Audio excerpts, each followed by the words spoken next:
quiet before. The waves rolled in gently along the shoreline, their whispers smoothing over the coarse sand as dawn broke across the horizon. Eliana Parker had always loved mornings like this, soft, forgiving, unrushed. To her, these early hours felt like the world was pausing for breath before the day demanded too much. She stood barefoot on the beach behind her small coastal home in Wilmington, North Carolina. The cool sand pressed between her toes as she inhaled the salty air, letting its familiar sting fill her lungs. Despite the peaceful surroundings, her mind churned with fear. The phone call from her doctor the day before replayed endlessly in her thoughts. "Eliana, the biopsy confirms it. It's breast cancer." The words had landed like a stone in her chest, dragging everything inside her downward. She wrapped her arms around herself as a chilly breeze swept past. She tried praying that morning, but couldn't find any words.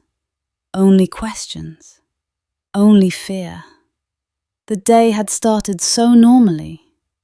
Eliana had gone for her routine checkup, expecting nothing more than the usual mammogram discomfort and a reminder to schedule her next appointment in a year. She was 42, healthy, active, and had no family history of cancer. She'd never imagined that something like this would find its way into her life. When the doctor noticed a small irregularity, they ordered a biopsy, just to be safe. 1 week later, her world changed.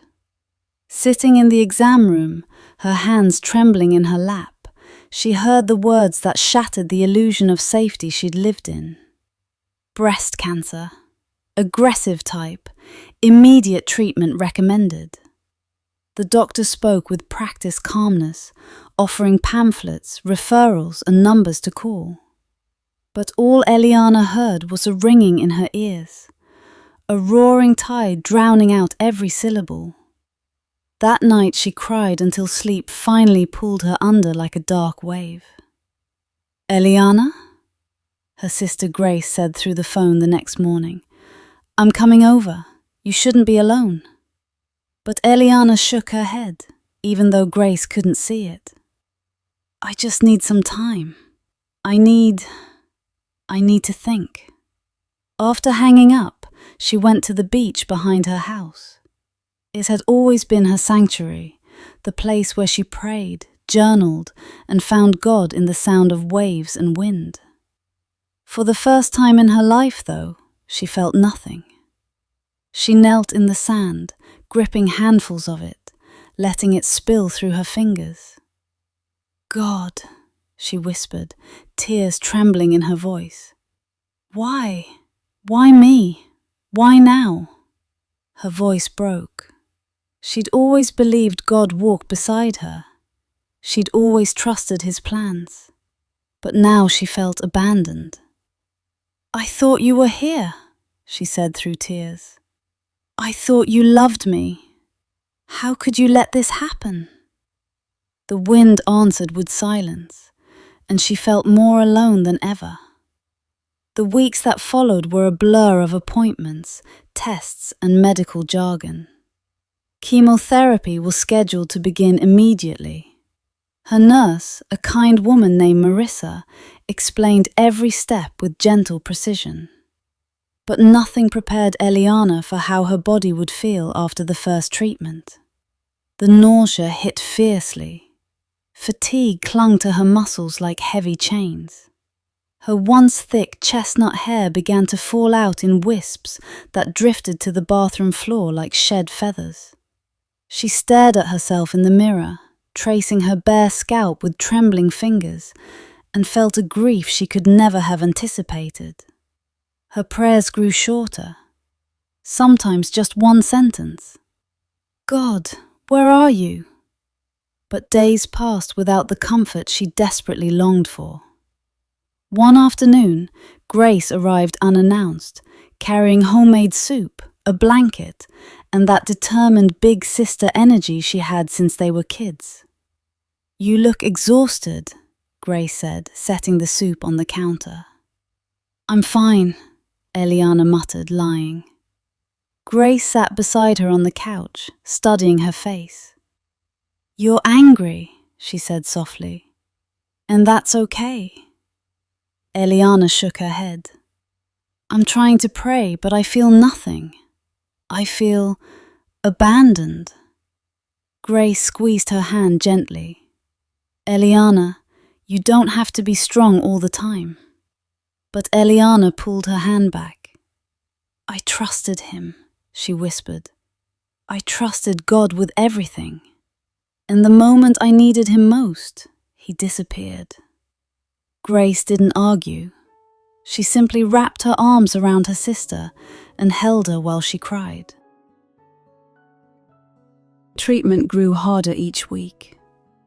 Eliana tried to stay positive, but the weight of her illness consumed her. Her appetite disappeared, her energy evaporated, her hope dimmed like a candle flickering against a storm. One evening, after a particularly brutal chemo session, she collapsed on her bathroom floor. The cold tiles pressed against her cheek as she coughed and trembled uncontrollably. God, she sobbed weakly. Please, I can't do this. I can't. Still, silence. Her breath shook as tears pooled beneath her. Why did you leave me? She whispered. Why am I walking alone? And in the quiet, she felt her heart break in a way even cancer had not managed to do. That night, exhausted beyond measure, Eliana fell into a deep sleep plagued by nightmares. Hallways that never ended, storm clouds that swallowed the sun, voices she could not understand. But suddenly, everything grew quiet. She found herself standing on a beach, her beach, but somehow brighter, warmer, more vivid than in real life.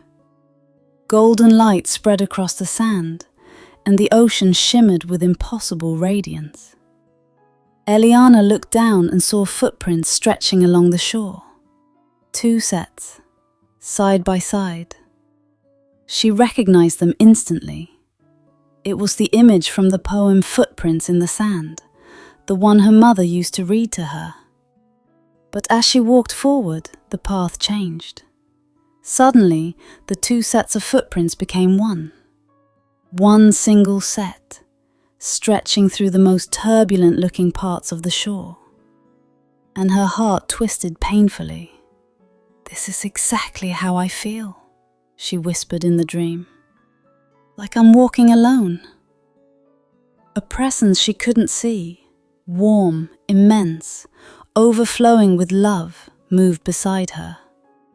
Though invisible, she knew it was God. She felt him. And she cried out, Lord, why did you leave me during the hardest time of my life? Why is there only one set of footprints when I needed you most? The presence did not speak. Not yet. Instead, Eliana woke up, heart pounding, tears streaming down her face, just as a soft voice began to answer.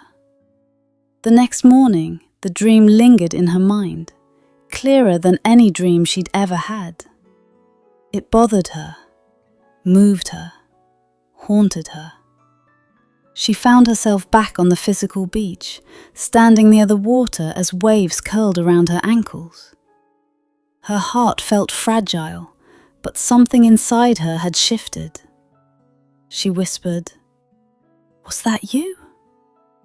The waves lapped gently, rhythmically, soothingly, almost like a reply. For the first time in many weeks, she didn't feel completely alone. The next round of chemo wasn't easier, but Eliana was different. She carried her dream with her like a lantern inside her heart. Whenever fear rose, she remembered the footprints in the sand.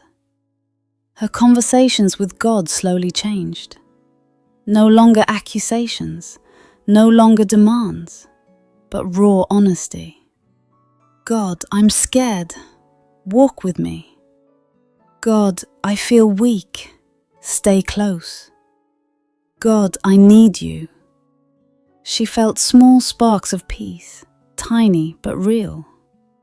You seem lighter, she said one day.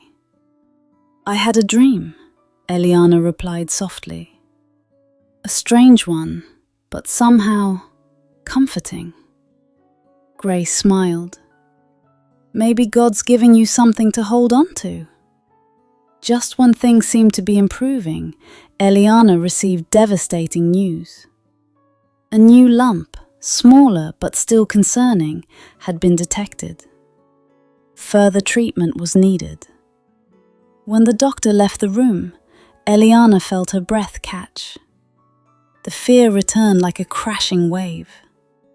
She ran to her car, slammed the door, and broke down. God, why again? She wept. I thought you were helping me. I thought you were with me. Her voice cracked as she yelled through tears. Why does it still feel like I'm walking alone? In the midst of her grief, she suddenly felt warmth, gentle, unexpected, like a soft hand resting on her shoulder. Calm washed over her. She inhaled shakily. And for the first time, she felt God wasn't silent. She felt him nearby. That night, she dreamed again. The glowing shoreline appeared, more radiant than before. The footprints were still there, 2 sets, then 1. This time, the warm presence spoke.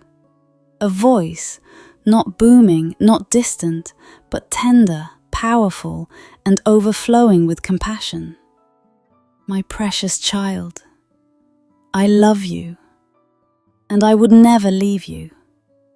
During the days of your strength, I walked beside you.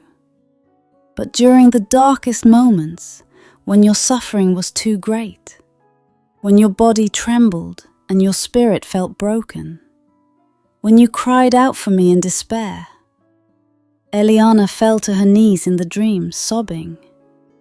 And the voice continued. It was then that I carried you. She awakened with tears streaming down her face. But they were not tears of despair. They were tears of release, tears of relief. God had not forsaken her, not for one moment. From that night forward, Eliana faced her treatments with newfound courage. She journaled every day. She prayed with honesty instead of fear. She allowed others to help her. She let God's presence steady her. She told Grace about her dream. This time, her sister cried too, out of joy. Weeks passed, then months. Finally, after endless needles, infusions, scans, and tears, her doctor entered the room with a smile Eliana had never seen before. Eliana, he said gently, there's no sign of active cancer. You're in remission. Her knees nearly gave out.